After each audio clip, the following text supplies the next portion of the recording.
নিশ্চিতভাৱে চাওক মাজত মাত্ৰ কেইটামান দিন আৰু তাৰপিছতে যি প্ৰথম পৰ্যায় পঞ্চায়ত নিৰ্বাচন অনুষ্ঠিত হ'ব আৰু এই পঞ্চায়ত নিৰ্বাচনক লৈ ইতিমধ্যে প্ৰতিটো ৰাজনৈতিক দলে প্ৰচাৰ চলাই থকা পৰিলক্ষিত হৈছে আৰু এইবাৰ যিহেতু পঞ্চায়ত পৰ্যায়ত যি ৰাজনৈতিক চিহ্নবিহীনভাৱে যি পঞ্চায়ত সভাপতি নিৰ্বাচিত হ'ব আৰু সেইবাবে বিভিন্ন ক্ষেত্ৰৰ ব্যক্তিসকল এইবাৰ পঞ্চায়ত নিৰ্বাচনত নামি পৰিছে। এই মুহূৰ্তত মই পূব টিয়ক গাঁও পঞ্চায়তৰ 10 নং ৱাৰ্ডৰ যিগৰাকী সদস্য নিৰ্দলীয় সদস্য প্ৰক্ষেপিত হৈছে পৰেশ দাস ওৰফে প্ৰেম বুলি ক'লে আচলতে জনপ্ৰিয়। এইজনে এনেধৰণে পূব টিয়ক গাঁও পঞ্চায়তৰ 10 নম্বৰ ৱাৰ্ডত যি বিহু গাই দিহানাম গাই ভোটাৰক আকৰ্ষণ কৰা পৰিলক্ষিত হৈছে আৰু মোৰ সহযোগে দেখুৱাব যে সকলো ওলাই আহিছে এই ৱাৰ্ডটোৰ ভোটাৰসকলক আচলতে যিসকল ভোটাৰ আছে সেই ভোটাৰসকলক আকৰ্ষণ কৰিবৰ বাবে দিহানাম বা বিহু নাম গাই তেওঁলোকে প্ৰচাৰ চলোৱা পৰিলক্ষিত হৈছে।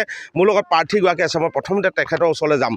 যে এইবাৰ প্ৰথমতে আপোনাক শুভেচ্ছা জনাইছোঁ যে কি আশা লৈ আচলতে এইবাৰ ৰাজনীতি পথাৰত ভৰি দিছে আপুনি? এইবাৰ কি আশা মানে কি হয়, মই আমাৰ এই 10 নং ৱাৰ্ডটো SC ৰিজাৰ্ভেশ্যন কোটা, এই ৰিজাৰ্ভেশ্যন কোটাত ইয়াত এটা 3জনে প্ৰাৰ্থিত্ব দিছে।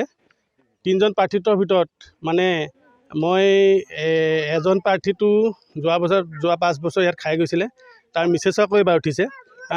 এই গত 5টা বছৰত তেওঁ একো ইয়াত অৰিহণাই নাই তেওঁ এইটোত। সেইকাৰণে আৰু 2 নম্বৰ দ্বিতীয়জন প্ৰাৰ্থী এজন আছে অচিন্ত দাস, তেওঁ ইয়াত মানে বিশেষ মানে কৰে যদিও ইমান সমাজকৰ্মী নহয়। গোটেই ৰাইজৰ মই সকলোৱে সমৰ্থিত প্ৰাৰ্থী হৈ মই ইয়াত ওলাই আহিছোঁ।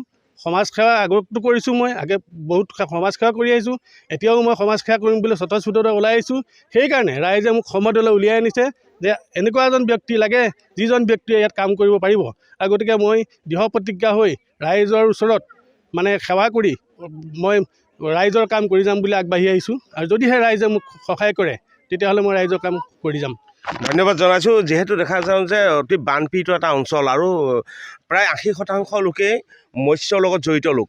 এই ক্ষেত্ৰত আপোনালোকৰ যি বিগত পঞ্চায়ত আছিলে, পঞ্চায়তখনে কেনেকুৱা ধৰণৰ আপোনালোকৰ সহযোগিতা আগবঢ়ালে, কেনেকুৱা ধৰণৰ কাম কৰিলে?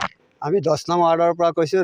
আমি যিজন পঞ্চায়তৰ সদস্য আছিলে বিনেশ দাসে আমাক দিম বুলি বহুত আশা দিলে। আশা দি পেলাই তেওঁ নাম মাত্ৰ আমাক দিলে, নিদিয়াকৈ থকা নাই, নাম মাত্ৰ দিলে। আমি যিখিনি পাব লাগে আমি সেইখিনি একোৱেই নাপালোঁ।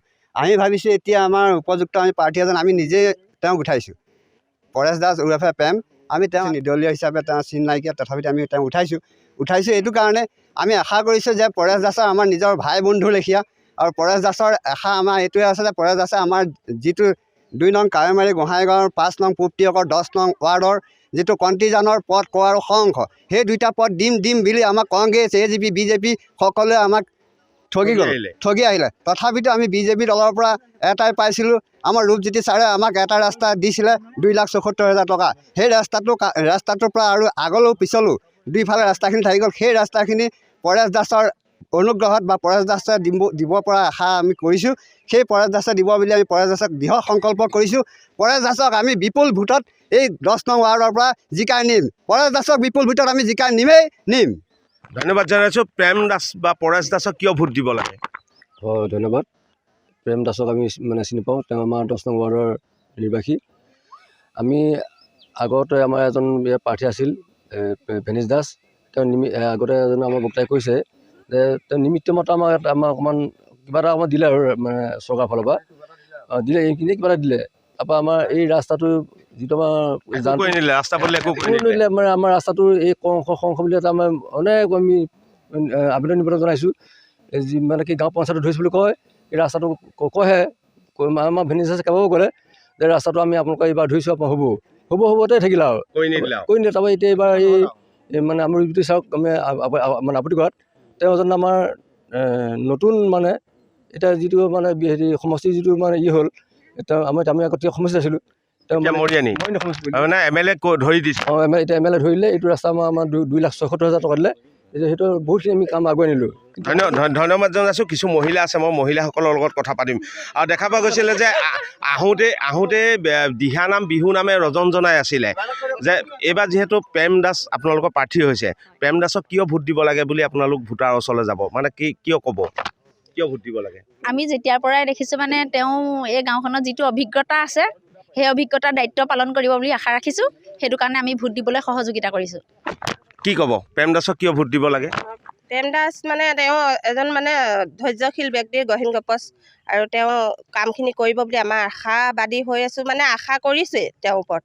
তেওঁ মানে কৰিব বুলি আমাৰ একেবাৰে দৃঢ় বিশ্বাস। সেইকাৰণে ভোট দিব লাগে। আহোঁতে দেখিছিলোঁ খুব দিহানাম গাইছিলে, বিহু নাম গাই ভোটাৰৰ ওচৰলৈ গৈছিলে। এই মুহূৰ্তত এটা বিহু নামে যদি NKTV দৰ্শকসকলক দেখুৱাব বিচাৰোঁ, সকলোৱে যিহেতু ভোটাৰৰ ওচৰলৈ যাব আপোনালোক এতিয়া দিহানাম এফাকিকে গাওঁ নি? সকলো সহযোগ কৰক, আহক আহক এতিয়া আহি যাওক আপুনি।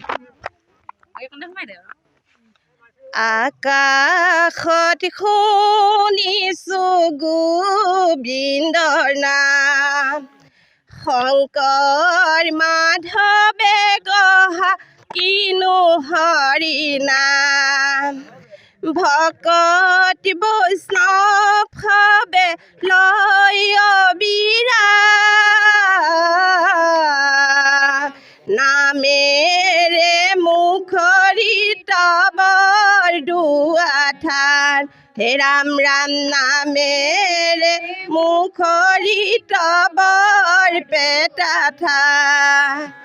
কৃষ্ণ। এনেধৰণেই আচলতে এতিয়া ৰাজ্যৰ বিভিন্ন প্ৰান্তৰ গ্ৰাম্য অঞ্চলসমূহত যিসকল পঞ্চায়ত প্ৰতিনিধি নিৰ্বাচনত অৱতীৰ্ণ হ'ব আৰু তেওঁলোকৰ ভোটাৰক আকৰ্ষণ কৰিবৰ বাবে এনেধৰণে ক'ৰবাত যদি বিহুনাম, ক'ৰবাত দিহানামেৰে প্ৰচাৰ চলোৱা পৰিলক্ষিত হৈছে। আৰু প্ৰতিটো গ্ৰাম্য অঞ্চলৰ পঞ্চায়তৰ এলেকাত কিন্তু এনেধৰণে নিৰ্বাচনী যি গৰম বতাহ চলা পৰিলক্ষিত হৈছে।